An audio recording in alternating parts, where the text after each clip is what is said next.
Hello students, नमस्कार सभी को। तो आज आपका फिर से स्वागत है एक नई वीडियो में। तो आज की इस वीडियो में अपने आरसीईटी एग्ज़ाम से संबंधित इंपॉर्टेंट क्वेश्चंस की वीडियो आपके लिए लेकर आए हैं। तो अपने आरसीईटी का एग्ज़ाम है जो 10 मार्च को होने वाला है।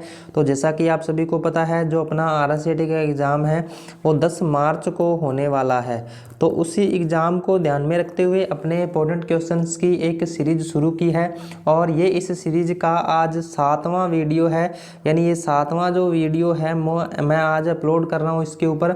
इससे पहले मैंने 6 वीडियो हैं जो अपलोड कर दिए हैं। तो अगर आपने उनको नहीं देखा है तो उनका लिंक आपको इस वीडियो के डिस्क्रिप्शन में मिल जाएगा। तो वहाँ से जाके आप उन वीडियोज़ को देख सकते हो, क्योंकि उनमें भी मैंने हर एक वीडियो में 35 क्वेश्चंस को एक्सप्लेन किया है और वो क्वेश्चन है वो भी काफ़ी इंपॉर्टेंट है एग्ज़ाम की दृष्टि से। तो इस वीडियो में भी अपने प्रीवियस एग्ज़ाम में पूछे गए प्रश्नों को शामिल किया गया है। तो वीडियो काफ़ी इंपॉर्टेंट होने वाला है।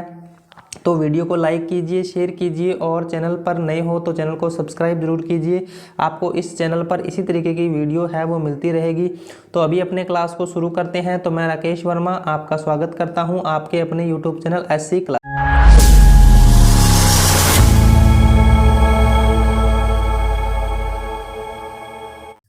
तो आज का जो अपना पहला इंपॉर्टेंट क्वेश्चन है वो है, निम्न एक्सेल टूल्स में से कौन सा टूल एक अंतिम परिणाम से किसी ऑब्जेक्टिव अज्ञात वैल्यू की गणना करने के लिए काम करता है। यानी निम्न में से कौन सा एक्सेल टूल्स है जो एक अंतिम परिणाम से किसी ऑब्जेक्टिव अज्ञात वैल्यू की गणना करने के लिए काम करता है।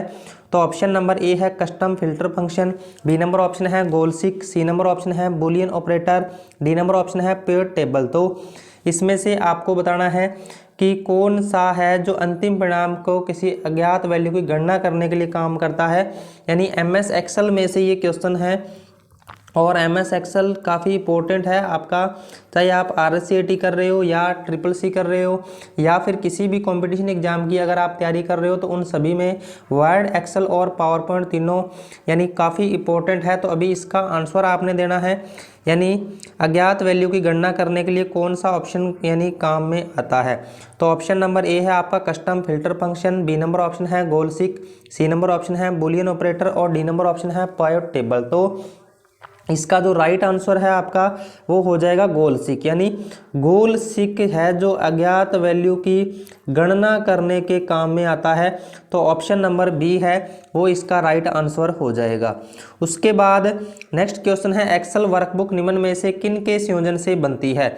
यानी जो एक्सेल वर्कबुक है वो किन के संयोजन से बनती है। तो ऑप्शन नंबर ए है चार्ट, बी नंबर ऑप्शन है वर्कबुक, सी नंबर ऑप्शन है वर्कशीट और चार्ट, डी नंबर ऑप्शन है वर्कशीट। तो इसका जो राइट आंसर है आपका वो हो जाएगा ऑप्शन नंबर सी, यानी वर्कशीट और चार्ट। यानी जो एक एक्सेल वर्कबुक है वो किसके संयोजन से बनती है, तो वर्कशीट एंड चार्ट के संयोजन से बनती है। यानी एकाधिक वर्कशीट उसमें हो सकती हैं और चार्ट भी हो सकते हैं। इन दोनों से मिलकर क्या निर्माण होता है, किसका निर्माण होता है, एक वर्कबुक का निर्माण होता है। तो ऑप्शन नंबर सी है वो इसका राइट आंसर हो जाएगा। उसके बाद नेक्स्ट क्वेश्चन, पावर पॉइंट में पहले से ही इंसर्ट इमेज को एडिट करने पर क्या घटित होता है। यानी पावर पॉइंट में पहले से ही इंसर्ट इमेज को एडिट करने पर क्या घटित होता है। तो ये आपने बताना है। ऑप्शन नंबर ए है स्रोत फाइल जो पहले से ही इंसर्ट हुई थी चेंज नहीं होती, बी नंबर ऑप्शन है स्रोत फाइल जो पहले से इंसर्ट हुई थी चेंज होती है, सी नंबर ऑप्शन है जब आप प्रेजेंटेशन को सेव करते हैं तो स्रोत फाइल चेंज हो जाती है, उपरोक्त में से कोई नहीं। तो इसमें से आपको बताना है कि पावर पॉइंट में एक इंसर्ट इमेज को एडिट करने पर क्या घटित होता है। तो इसका जो राइट आंसर है आपका वो हो जाएगा ऑप्शन नंबर ए, यानी स्रोत फाइल जो पहले से ही इंसर्ट हुई थी चेंज नहीं होती है। तो ऑप्शन नंबर ए है वो इसका राइट आंसर हो जाएगा। तो आपने साथ साथ में आंसर करने हैं। अपने RCET एग्जाम में 35 क्वेश्चन पूछे जाते हैं और अपने इस वीडियो में भी 35 क्वेश्चंस को इंक्लूड किया गया है। तो आपका स्कोर क्या रहता है वो आपने लास्ट में कमेंट में ज़रूर बताना है। तो अपने बढ़ते हैं नेक्स्ट क्वेश्चन की ओर। नेक्स्ट क्वेश्चन है, यदि आपने गलती से कोई स्लाइड डिलीट कर दी है तो उसे बहाल करने के लिए क्या करना चाहिए। तो यानी यदि आपने गलती से कोई स्लाइड है उसको डिलीट कर दिया है तो उसे बहाल करने के लिए क्या करना चाहिए। तो ऑप्शन नंबर ए है अंडू बटन दबाइए, बी नंबर ऑप्शन है Ctrl+Z प्रेस कीजिए और सी नंबर ऑप्शन है both A and B, D number है उपरोक्त में से कोई नहीं। तो यदि आपने गलती से किसी स्लाइड को डिलीट कर दिया है, किसी ऑब्जेक्ट को डिलीट कर दिया है, तो उसको पुनः लाने के लिए अपने क्या कर सकते हैं, तो अपने अंडू बटन का भी यूज कर सकते हैं या फिर अपने Ctrl+Z भी प्रेस कर सकते हैं। तो इसका जो राइट आंसर है वो हो जाएगा ऑप्शन नंबर सी, यानी बोथ ए एंड बी, यानी बोथ ए एंड बी दोनों का यूज करते हैं। अपने अंडू बटन को भी दबा सकते हैं या फिर अपने Ctrl+Z को भी प्रेस कर सकते हैं। तो ऑप्शन नंबर सी है वो इसका राइट आंसर हो जाएगा। उसके बाद नेक्स्ट क्वेश्चन है, मोशन पाथ क्या है। तो मोशन पाथ क्या है ये आपने बताना है।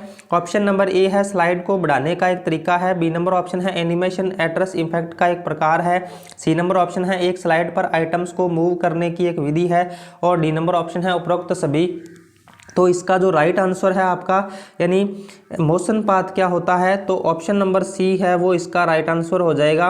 एक स्लाइड पर आइटम्स को मूव करने की एक विधि है, यानी ऑप्शन नंबर सी है वो इसका राइट आंसर हो जाएगा। उसके बाद नेक्स्ट क्वेश्चन है, एक स्लाइड शो में स्लाइड चेंज होने पर डिस्प्ले के लिए अप्लाइड इफेक्ट है, यानी एक स्लाइड शो जब चेंज होता है तो स्लाइड चेंज होने पर डिस्प्ले के लिए एक अप्लाइड इफेक्ट कौन सा है। तो आपको ये बताना है। ऑप्शन नंबर ए है custom transition, B number option है slide transition, C number option है कस्टम एनिमेशन और डी नंबर ऑप्शन है स्लाइड एनिमेशन। तो यानी जब अपने एक स्लाइड शो में स्लाइड चेंज जब होती है, एक स्लाइड से दूसरी स्लाइड पे जाते हैं, तो जो इम्फेक्ट अप्लाई किया जाता है उसको क्या कहा जाता है, तो ये आपने बताना है। तो इसका जो राइट आंसर है वो हो जाएगा ऑप्शन नंबर बी, यानी स्लाइड ट्रांजिशन।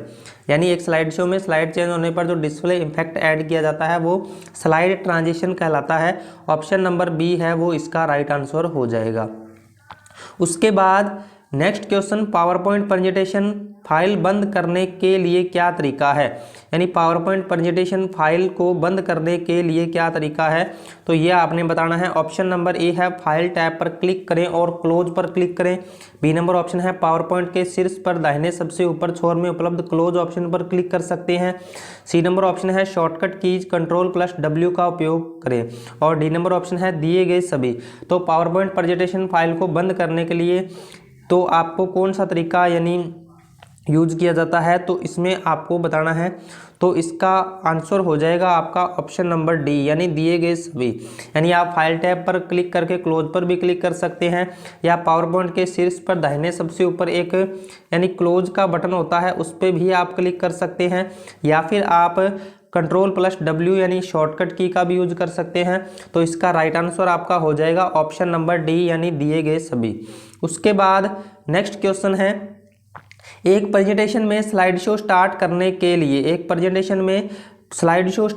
के लिए अपने क्या करेंगे। तो ऑप्शन नंबर ए है F5 की दबाना, बी नंबर ऑप्शन है स्लाइड शो मेन्यू से व्यू ऑप्शन को चुनना, सी नंबर ऑप्शन है both A and B, D number option है इनमें से कोई नहीं। तो इसका जो राइट आंसर है आपका वो हो जाएगा बोथ ए एंड बी, यानी दोनों का ही प्रयोग किया जाता है। बोथ ए एंड बी है वो इसका राइट आंसर हो जाएगा, यानी F5 की को भी दबा सकते हो या स्लाइड शो मेन्यू से व्यू ऑप्शन को भी चुन सकते हो। तो ऑप्शन नंबर सी है वो इसका राइट आंसर हो जाएगा। उसके बाद नेक्स्ट क्वेश्चन है, प्रेजेंटेशन का बैकग्राउंड बदलने का अर्थ है, यानी आपने जैसे कोई प्रेजेंटेशन तैयार किया है तो उसका बैकग्राउंड बदलने का अर्थ क्या है। तो ऑप्शन नंबर ए है बैकग्राउंड स्टाइल, बैकग्राउंड कलर और बैकग्राउंड फील इफेक्ट बदलना, बी नंबर ऑप्शन है स्लाइड के पीछे पिक्चर या क्लिप आर्ट इंसर्ट कर सकते हैं, सी नंबर ऑप्शन है पावर पॉइंट प्रेजेंटेशन में एक पिक्चर चित्र का बैकग्राउंड लगा सकते हैं और डी नंबर ऑप्शन है उपरोक्त सभी कर सकते हैं। तो इसका जो राइट आंसर है वो हो जाएगा ऑप्शन नंबर डी, यानी आप उपरोक्त सभी कर सकते हो। बैकग्राउंड का स्टाइल है, बैकग्राउंड का कलर है या बैकग्राउंड का फील इफेक्ट बदल सकते हो, स्लाइड के पीछे पिक्चर या क्लिप आर्ट इंसर्ट कर सकते हो, पावर पॉइंट प्रेजेंटेशन में एक पिक्चर चित्र का बैकग्राउंड लगा सकते हो। तो ऑप्शन नंबर डी है वो इसका राइट आंसर हो जाएगा।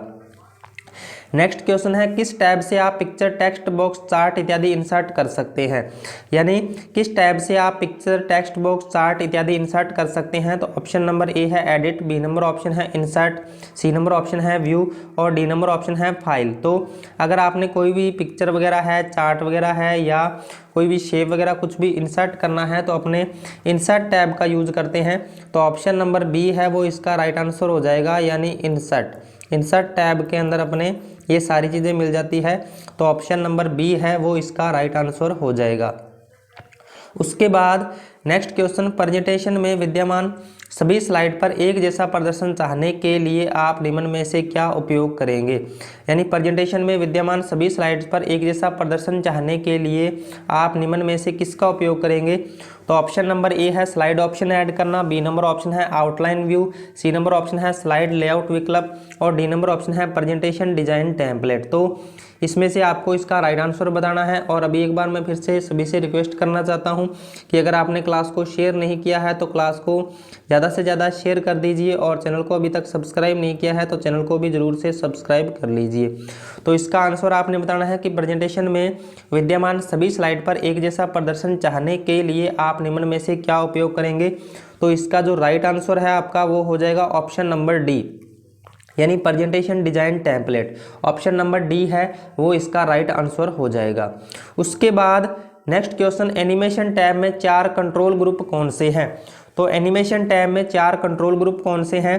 तो ऑप्शन नंबर ए है preview animation, advance animation, timing और कलर, फॉन्ट स्टाइल डिजाइन दोनों। बी नंबर ऑप्शन है प्रीव्यू एनिमेशन, एडवांस एनिमेशन और टाइमिंग। सी नंबर ऑप्शन है कलर, फॉन्ट स्टाइल डिजाइन और डी नंबर ऑप्शन है इनमें से कोई नहीं। तो इसका जो राइट आंसर है वो हो जाएगा ऑप्शन नंबर बी, यानी ऑप्शन नंबर बी है वो इसका राइट आंसर हो जाएगा, प्रीव्यू एनिमेशन, एडवांस एनिमेशन और टाइमिंग। यानी ऑप्शन नंबर बी है वो इसका राइट आंसर हो जाएगा। एनिमेशन टैब में 4 कंट्रोल ग्रुप कौन कौन से हैं। तो प्रीव्यू है, एनिमेशन है, एडवांस एनिमेशन है और टाइमिंग है।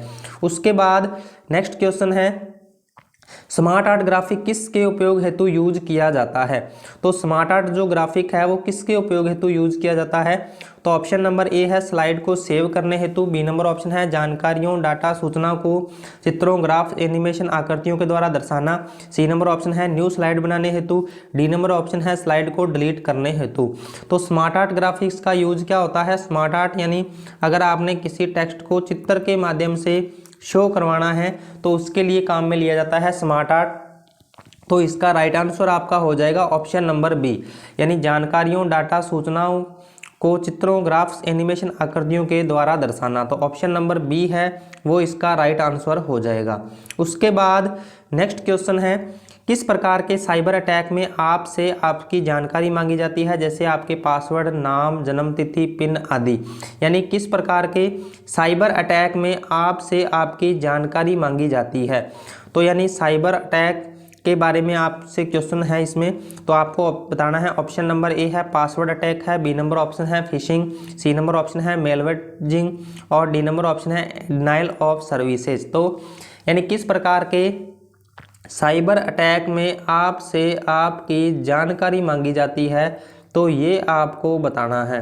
तो जल्दी से जल्दी इसका आंसर कीजिए जिसको भी इसका आंसर पता है। तो इसका जो राइट आंसर है वो हो जाएगा ऑप्शन नंबर बी, यानी फिशिंग। फिशिंग के अंदर क्या है, यानी आपसे आपकी जानकारी मांगी जाती है, जैसे आपका पासवर्ड है, नाम है, जन्मतिथि, पिन है आदि के बारे में आपसे जानकारी मांगी जाती है फिशिंग अटैक के अंदर। तो ऑप्शन नंबर बी है वो इसका राइट आंसर हो जाएगा। नेक्स्ट क्वेश्चन, निम्न में से कौन सा मेलवेयर का उदाहरण है। तो निम्न में से कौन सा मेलवेयर का उदाहरण है, तो ये आपने बताना है। ऑप्शन नंबर ए है स्पाईवेयर, बी नंबर ऑप्शन है वायरस, सी नंबर ऑप्शन है Trojan horse, D number option है उपरोक्त सभी। तो इसका जो राइट आंसर है यानी कौन सा मेलवेयर का उदाहरण है, तो ये आपने बताना है। तो ऑप्शन नंबर डी है वो इसका राइट आंसर हो जाएगा, यानी ऑप्शन नंबर डी, यानी स्पाईवेयर है, वायरस है और ट्रोजन हॉर्स है, तीनों के तीनों मेलवेयर के उदाहरण है ये। तो ऑप्शन नंबर डी है वो इसका राइट आंसर हो जाएगा। उसके बाद नेक्स्ट क्वेश्चन, किस प्रकार के साइबर अटैक में आपसे आपकी जानकारी मांगी जाती है, जैसे आपके पासवर्ड, नाम, जन्म तिथि, पिन आदि। वही क्वेश्चन रिपीट हुआ है, बस ऑप्शन को चेंज किया हुआ है। जल्दी से इसका आंसर कीजिए, जो अभी अपने थोड़ी देर पहले इसके बारे में डिस्कस किया था। तो आपका ए नंबर ऑप्शन है mail wiring, D number option है denial of services, C number option है पासवर्ड अटैक और डी नंबर ऑप्शन है इनमें से कोई नहीं। तो इसका जो राइट आंसर है वो हो जाएगा ऑप्शन नंबर डी, यानी इनमें से कोई नहीं। तो यानी आपका क्या होता है, फिशिंग होता है, जिसके बारे में अभी अपने डिस्कस किया था। फिशिंग यानी एक ऐसा एक साइबर अटैक है जिसमें आपसे आपके पासवर्ड, नाम, जन्मतिथि आदि मांगे जाते हैं। तो ऑप्शन नंबर डी इनमें से कोई नहीं हो जाएगा। उसके बाद नेक्स्ट क्वेश्चन, निम्न में से किस प्रकार की वेबसाइट पर अपनी व्यक्तिगत जानकारी दर्ज नहीं करनी चाहिए, यानी किस प्रकार की वेबसाइट के अंदर आपको अपनी जो व्यक्तिगत जानकारी है वो दर्ज नहीं करनी चाहिए, तो ये आपको बताना है। तो ऑप्शन नंबर ए है जिन वेबसाइट के एड्रेस की शुरुआत HTTPS से नहीं होता है। बी नंबर ऑप्शन है जिन वेबसाइट में पेडालॉक नहीं होता है। सी नंबर ऑप्शन है बोथ ए एंड बी और डी नंबर ऑप्शन है उपरोक्त में से कोई नहीं। तो यानी आपको सिक्योरिटी की दृष्टि से, यानी जिन वेबसाइट के आगे HTTPS नहीं लगा हो या जिनके आगे पेडालॉक का जो चिन्ह है वो नहीं बना हो, तो उनके अंदर आपको अपनी जो व्यक्तिगत जानकारी है वो दर्ज नहीं करनी चाहिए। तो इसका राइट आंसर आपका हो जाएगा ऑप्शन नंबर सी, यानी बोथ ए एंड बी। यानी HTTPS जिसके आगे नहीं लगा हो, जिसके आगे पेडालॉक नहीं यूज किया हो, तो उन वेबसाइट्स के अंदर आपको अपनी व्यक्तिगत जानकारी है जो दर्ज नहीं करनी चाहिए। तो ऑप्शन नंबर सी है वो इसका राइट आंसर हो जाएगा। उसके बाद नेक्स्ट क्वेश्चन, निम्न में से कौन सा सॉफ्टवेयर आपके कंप्यूटर की जासूसी करता है एवं आपसे संबंधित सूचनाओं का आदान प्रदान करता है। तो यानी कौन सा सॉफ्टवेयर है जो आपके कंप्यूटर की जासूसी करता है एवं आपसे संबंधित सूचनाओं का आदान प्रदान करता है। तो ऑप्शन नंबर ए है Trojan horse, B number option है वायरस, सी नंबर ऑप्शन है स्पाईवेयर और डी नंबर ऑप्शन है उपरोक्त सभी। तो इसका जो राइट आंसर है आपका वो हो जाएगा ऑप्शन नंबर सी, यानी स्पाईवेयर। स्पाईवेयर जो होता है यानी एक ऐसा सॉफ्टवेयर है जो आपके कंप्यूटर की जासूसी करता है, आपसे संबंधित सूचनाओं का आदान प्रदान करने का काम करता है। तो ऑप्शन नंबर सी है वो इसका राइट आंसर हो जाएगा। उसके बाद नेक्स्ट क्वेश्चन है, निम्न में से कौन सा मेलवेयर का कार्य नहीं है। तो निम्न में से आपको बताना है कि कौन सा मेलवेयर का कार्य नहीं है, तो ये आपको बताना है। तो इसमें आपका ऑप्शन नंबर ए है कंप्यूटर से डेटा को नष्ट करना, बी नंबर ऑप्शन है कंप्यूटर से डेटा को रिकवर करना, सी नंबर ऑप्शन है कंप्यूटर से डेटा को चोरी करना और डी नंबर ऑप्शन है उपरोक्त में से कोई नहीं। तो इसमें से आपको मेलवेयर का कार्य बताना है। तो ऑप्शन नंबर बी है वो इसका राइट आंसर हो जाएगा, यानी कंप्यूटर से डेटा को रिकवर करना, यानी मेलवेयर का कार्य कौन सा नहीं है। तो ऑप्शन नंबर बी है वो इसका राइट आंसर हो जाएगा। उसके बाद नेक्स्ट क्वेश्चन है, निम्न में से कौन सा मेलवेयर का उदाहरण नहीं है। तो मेलवेयर का उदाहरण नहीं है तो ये आपको बताना है। तो मेलवेयर के उदाहरण आपको अभी बताए थे कौन कौन से होते हैं मेलवेयर के उदाहरण। तो ट्रोजन सोर्स होता है, स्पाईवेयर होता है और वायरस होता है। तो इसमें कौन सा मेलवेयर का उदाहरण नहीं है। तो ऑप्शन नंबर बी डी है वो इसका राइट आंसर हो जाएगा, यानी एंटीवायरस। एंटीवायरस क्या है, यानी मेलवेयर का उदाहरण नहीं है। तो ये इसका राइट आंसर हो जाएगा। उसके बाद नेक्स्ट क्वेश्चन, निम्न में से किस प्रकार के साइबर अटैक के द्वारा आपको चाही गई वेबसाइट की जगह अन्य वेबसाइट पर ले जाया जाता है। यानी किस प्रकार के साइबर अटैक के द्वारा आपको चाही गई वेबसाइट की जगह अन्य वेबसाइट पर ले जाया जाता है। तो ये आपने बताना है। ऑप्शन नंबर ए है DNS poisoning, B number option है फिशिंग, सी नंबर ऑप्शन है सेशन हाईजैक और डी नंबर ऑप्शन है उपरोक्त सभी। तो यानी कौन सी साइबर अटैक में आपको यानी आपकी चाही गई वेबसाइट की जगह अन्य वेबसाइट पर ले जाया जाता है, तो ये आपने बताना है। तो इसका राइट आंसर आपका हो जाएगा DNS पॉइजनिंग, यानी ऑप्शन नंबर ए है वो इसका राइट आंसर हो जाएगा, यानी आपको चाही गई वेबसाइट की जगह अन्य वेबसाइट पर ले जाया जाता है। तो ऑप्शन नंबर ए है वो इसका राइट आंसर हो जाएगा। उसके बाद नेक्स्ट क्वेश्चन, निम्न में से कौन से साइबर अटैक के प्रकार हैं। तो इसमें से कौन सा साइबर अटैक का प्रकार है, तो इसमें आपको बताना है। ऑप्शन नंबर ए है ब्राउजिंग, बी नंबर ऑप्शन है फिशिंग, सी नंबर ऑप्शन है सर्चिंग और डी नंबर ऑप्शन है उपरोक्त सभी। तो इसका जो राइट आंसर है आपका वो हो जाएगा ऑप्शन नंबर बी, यानी फिशिंग। फिशिंग क्या है, एक प्रकार का साइबर अटैक होता है। तो ऑप्शन नंबर बी है वो इसका राइट आंसर हो जाएगा। उसके बाद नेक्स्ट क्वेश्चन, निम्न में से कौन सा साइबर अटैक है। तो यानी इसमें से कौन सा साइबर अटैक है ये आपने बताना है। ऑप्शन नंबर ए है password attack, B number option है denial of services, C number option है फिशिंग और डी नंबर ऑप्शन है उपरोक्त सभी। तो इसका जो राइट आंसर है वो हो जाएगा ऑप्शन नंबर डी, यानी उपरोक्त सभी। यानी इसमें पासवर्ड अटैक भी है, डिनाइल ऑफ सर्विसेज भी है, फिशिंग भी है, तो ऑप्शन नंबर डी है वो इसका राइट आंसर हो जाएगा। उसके बाद नेक्स्ट क्वेश्चन, विंडो 10 में प्रोग्राम इंस्टॉल करने के क्या क्या विकल्प हैं। तो विंडो 10 में प्रोग्राम इंस्टॉल करने के क्या क्या विकल्प हैं, तो ये आपने बताना है। ऑप्शन नंबर ए है विंडो स्टोर से इंस्टॉल करना, बी नंबर ऑप्शन है इंटरनेट से इंस्टॉल करना, सी नंबर ऑप्शन है CD DVD से इंस्टॉल करना और डी नंबर ऑप्शन है उपरोक्त सभी। तो इसमें आपको बताना है कि विंडो 10 में प्रोग्राम इंस्टॉल करने के क्या क्या विकल्प हैं।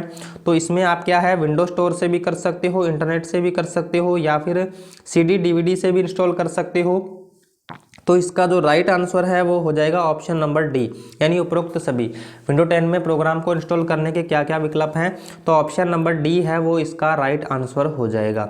उसके बाद नेक्स्ट क्वेश्चन है, यूजर अकाउंट कितने प्रकार के होते हैं। तो यूजर अकाउंट जो हैं वो कितने प्रकार के होते हैं, तो ऑप्शन नंबर ए है स्टैंडर्ड अकाउंट और administrate account, B number option है पर्सनल अकाउंट और real account, C number option है both A and B, D number इनमें से कोई नहीं। तो इसका जो राइट आंसर है आपका वो हो जाएगा ऑप्शन नंबर ए, यानी स्टैंडर्ड अकाउंट और एडमिनिस्ट्रेट अकाउंट जो है, यानी जो यूजर अकाउंट होते हैं वो दो प्रकार के होते हैं। तो ऑप्शन नंबर ए है वो इसका राइट आंसर हो जाएगा। उसके बाद नेक्स्ट क्वेश्चन है, इंस्टॉल प्रोग्राम को अनइंस्टॉल करने के लिए क्या क्या करते हैं, यानी इंस्टॉल किए हुए प्रोग्राम को अनइंस्टॉल करने के लिए क्या क्या करते हैं। तो ऑप्शन नंबर ए है कंट्रोल पैनल के द्वारा, बी नंबर ऑप्शन है सेटिंग ऐप के द्वारा और सी नंबर ऑप्शन है both A and B, D number option है इनमें से कोई नहीं। तो यानी इंस्टॉल प्रोग्राम को अनइंस्टॉल करने के लिए अपने क्या करते हैं, तो अपने कंट्रोल पैनल के द्वारा भी कर सकते हैं और सेटिंग ऐप के भी द्वारा कर सकते हैं। तो ऑप्शन नंबर सी है वो इसका राइट आंसर हो जाएगा, यानी कंट्रोल पैनल और सेटिंग ऐप के द्वारा यानी अपने इंस्टॉल प्रोग्राम को वापस से अनइंस्टॉल कर सकते हैं। तो ऑप्शन नंबर सी है वो इसका राइट आंसर हो जाएगा। नेक्स्ट क्वेश्चन है, आमतौर पर किस प्रकार का ईमेल खाता व्यापार सेटिंग में उपयोग किया जाता है। तो यानी आमतौर पर किस प्रकार का ईमेल खाता है जो व्यापार सेटिंग में उपयोग किया जाता है। तो ऑप्शन नंबर ए है POP, बी नंबर ऑप्शन है Microsoft Exchange, C number option है IMP और डी नंबर ऑप्शन है HTTP। तो इसमें से आपको बताना है कि किस प्रकार का ईमेल खाता व्यापार सेटिंग के उपयोग में लिया जाता है। तो इसका जो राइट आंसर है वो हो जाएगा ऑप्शन नंबर बी, यानी माइक्रोसॉफ्ट एक्सचेंज। यानी माइक्रोसॉफ्ट एक्सचेंज जो है ये ईमेल खाता व्यापार सेटिंग में उपयोग में किया जाता है। तो ऑप्शन नंबर बी है वो इसका राइट आंसर हो जाएगा। उसके बाद नेक्स्ट क्वेश्चन है, रिस्टोर पॉइंट सेट करने पर कंप्यूटर अगर क्रैश हो जाए तो निम्न में से क्या हम वापस रिस्टोर कर सकते हैं। तो यानी रिस्टोर पॉइंट सेट करने पर कंप्यूटर अगर क्रैश हो जाए तो निम्न में से क्या हम वापस रिस्टोर कर सकते हैं। तो ऑप्शन नंबर ए है विंडो रजिस्ट्री रिस्टोर करना, बी नंबर ऑप्शन है सिस्टम फाइल इंस्टॉल्ड एप्लीकेशन को रिस्टोर करना, सी नंबर ऑप्शन है बोथ ए एंड बी और डी नंबर ऑप्शन है इनमें से कोई नहीं। तो इसका जो राइट आंसर है वो हो जाएगा ऑप्शन नंबर सी, यानी बोथ ए एंड बी। यानी आप विंडो रजिस्ट्री से रिस्टोर कर सकते हो या सिस्टम फाइल इंस्टॉल्ड एप्लीकेशन को रिस्टोर कर सकते हो। तो ऑप्शन नंबर सी है वो इसका राइट आंसर हो जाएगा। नेक्स्ट क्वेश्चन है, विंडो 10 में यूजर एक से अधिक यूजर अकाउंट बना सकता है या नहीं। तो आपको बताना है कि विंडो 10 जो होता है, विंडो 10 के अंदर यानी यूजर अकाउंट जो है वो एक से ज़्यादा अकाउंट बना सकता है या नहीं बना सकता। तो ये आपने बताना है। ऑप्शन नंबर ए है 2 से अधिक अकाउंट बना सकते हैं, बी नंबर ऑप्शन है 2 अकाउंट बना सकते हैं, सी नंबर ऑप्शन है 1 ही अकाउंट बना सकते हैं और डी नंबर ऑप्शन है इनमें से कोई नहीं। तो इसका जो राइट आंसर है वो हो जाएगा ऑप्शन नंबर ए, यानी 2 से अधिक अकाउंट बना सकते हैं। ऑप्शन नंबर ए है वो इसका राइट आंसर हो जाएगा। उसके बाद नेक्स्ट क्वेश्चन, किस में से एक CD DVD की एक सामान्य प्रचलित क्षमता नहीं है। यानी किस में से एक CD DVD की एक सामान्य प्रचलित क्षमता नहीं है। तो ऑप्शन नंबर ए है 630 MB, बी नंबर ऑप्शन है 4.7 GB, सी नंबर ऑप्शन है 9.4 GB, डी नंबर ऑप्शन है 13 GB। तो इसका जो राइट आंसर है आपका वो हो जाएगा ऑप्शन नंबर डी, यानी 13 GB। यानी किस में से यानी CD DVD की एक सामान्य प्रचलित क्षमता नहीं है। तो ऑप्शन नंबर डी है वो इसका राइट आंसर हो जाएगा। उसके बाद नेक्स्ट क्वेश्चन है टर्म HDMI में HD क्या है। तो यानी टर्म HDMI में HD क्या है तो ये आपको बताना है। तो HD यानी ऑप्शन नंबर ए है आपका उच्च आयाम, बी नंबर ऑप्शन है विशाल डेफिनेशन, सी नंबर ऑप्शन है हाई डेफिनेशन और डी नंबर ऑप्शन है बारी परिनियोजन। तो इसमें से आपको बताना है HDMI का यानी HDMI में HD का पूर्ण रूप आपने बताना है। तो इसका राइट आंसर आपका हो जाएगा ऑप्शन नंबर सी यानी हाई डेफिनेशन। और अगर अपने HDMI की पूरी की बात करें तो HDMI high definition multimedia interface होती है। HDMI में हाई डेफिनेशन मल्टीमीडिया इंटरफेस होती है, इंटरफेस। तो इस प्रकार से आपको HDMI की फुल फॉर्म भी पूछ सकता है। इसमें अभी HD का पूछा गया है तो हाई डेफिनेशन हो जाएगी। उसके बाद नेक्स्ट क्वेश्चन है इनमें से कौन सा वैध प्रोजेक्टर कनेक्टिविटी विकल्प नहीं है। यानी इनमें से कौन सा वैध प्रोजेक्टर कनेक्टिविटी विकल्प नहीं है तो ये आपने बताना है। ऑप्शन नंबर ए है computer only, B number option है इन्वर्टेड, सी नंबर ऑप्शन है डुप्लीकेट और डी नंबर ऑप्शन है एक्सटेंड। तो इसमें से आपको बताना है कि कौन सा एक वैध प्रोजेक्टर कनेक्टिविटी का विकल्प नहीं है। तो इसका जो राइट आंसर है आपका वो हो जाएगा इन्वर्टेड। यानी इन्वर्टेड जो है यानी वो एक वैध प्रोजेक्टर कनेक्टिविटी का विकल्प नहीं है। बाकी कंप्यूटर ओनली है, डुप्लीकेट है और एक्सटेंड है। तो ये सारे के सारे यानी प्रोजेक्टर कनेक्टिविटी के अंदर विकल्प होते हैं। तो ऑप्शन नंबर बी है वो इसका राइट आंसर हो जाएगा। उसके बाद नेक्स्ट क्वेश्चन है VGA केबल में कितने पिन मिलते हैं। तो VGA केबल में कितने पिन मिलते हैं ये आपको बताना है। ऑप्शन नंबर ए है 11, बी नंबर ऑप्शन है 14, सी नंबर ऑप्शन है 15 और डी नंबर ऑप्शन है 17। तो VGA केबल की अगर अपने बात करें तो जहां से उसको अटैच किया जाता है वहां पे उसमें 15 पिन्स मिलते हैं, यानी दोनों साइड 15 पिन्स होते हैं। तो ऑप्शन नंबर सी है वो इसका राइट आंसर हो जाएगा। यानी VGA केबल में कितने पिन मिलते हैं तो टोटल 15 पिन्स मिलते हैं। तो ऑप्शन नंबर सी है वो इसका राइट आंसर हो जाएगा। नेक्स्ट क्वेश्चन अपना है निम्न में से कौन कंप्यूटर से हार्ड कॉपी प्रदान करता है। यानी कौन कंप्यूटर से हार्ड कॉपी प्रदान करता है। तो ऑप्शन नंबर ए है ईमेल, बी नंबर ऑप्शन है प्रिंटर, सी नंबर ऑप्शन है फैक्स, डी नंबर ऑप्शन है सॉफ्टवेयर। तो इसमें से कौन सा कंप्यूटर से हार्ड कॉपी प्रदान करता है तो ऑप्शन नंबर बी है वो इसका राइट आंसर हो जाएगा। यानी प्रिंटर से प्रिंट किया हुआ कोई भी चीज़ है तो वो हमेशा हार्ड कॉपी कहलाती है। तो ऑप्शन नंबर बी है वो इसका राइट आंसर हो जाएगा। उसके बाद नेक्स्ट क्वेश्चन है माइक्रोसॉफ्ट ऑफिस पिक्चर मैनेजर है। तो माइक्रोसॉफ्ट ऑफिस पिक्चर मैनेजर क्या है। तो ऑप्शन नंबर ए है मूल तस्वीर प्रबंध सॉफ्टवेयर है, बी नंबर ऑप्शन है एक आवेदन जो स्कैन किए दस्तावेजों को संपादित करने में सहायता करता है, सी नंबर ऑप्शन है एक स्कैनिंग और OCR आवेदन, डी नंबर ऑप्शन है इनमें से कोई नहीं। तो माइक्रोसॉफ्ट ऑफिस पिक्चर मैनेजर क्या है तो इसका जो राइट आंसर है वो हो जाएगा एक मूल तस्वीर प्रबंध सॉफ्टवेयर है। यानी कोई भी पिक्चर वगैरह को एडिट करने के काम में आने वाला एक सॉफ्टवेयर है ये। तो ऑप्शन नंबर ए है वो इसका राइट आंसर हो जाएगा। तो ये थी अपनी आज की क्लास। तो आज की क्लास के अंदर अपने 35 क्वेश्चन इंक्लूड किए थे जो कि RSCT एग्ज़ाम में काफ़ी इंपॉर्टेंट है। तो ये क्वेश्चंस बार बार प्रीवियस एग्जाम में जो रिपीट क्वेश्चन हुए हैं उन्हीं क्वेश्चंस को इस क्लास के अंदर शामिल किया गया है। और इससे पहले मैंने लगभग 6 क्लास अपलोड की है। तो यानी 6 क्लासों के अंदर एक क्लास में मैंने 35 क्वेश्चन को इंक्लूड किया है। तो लगभग 210 इंपॉर्टेंट क्वेश्चन हैं जो पीछे अभी मैंने क्लासें लगाई हैं तो उनके अंदर आपको मिल जाएंगे। तो वो भी काफ़ी इंपॉर्टेंट है, उनको आप देख सकते हो। इस वीडियो में डिस्क्रिप्शन के अंदर आपको उसका लिंक मिल जाएगा या आप चैनल पे जाके 10 मार्च 2024 इंपॉर्टेंट क्वेश्चंस के नाम से आपको एक प्ले लिस्ट मिल जाएगी। तो वहाँ से जाके आप यानी उनको देख सकते हो। तो काफ़ी इंपॉर्टेंट यानी अपने क्वेश्चंस हैं। तो आपको ये वीडियो कैसी लगी आपने कमेंट सेक्शन के अंदर जरूर बताना है। और इसी तरीके की इंपॉर्टेंट क्वेश्चंस की वीडियो के लिए आप हमारे चैनल के साथ जुड़े रहिए जब तक आपका RSCT का एग्ज़ाम नहीं होता है। और आगे भी जो भी एग्ज़ाम होंगे तो उनके लिए भी अपने वीडियोज़ लेकर आएंगे। तो अभी अपने मिलते हैं नेक्स्ट वीडियो में नए इंपॉर्टेंट क्वेश्चंस के साथ। तब तक के लिए जय हिंद जय भारत।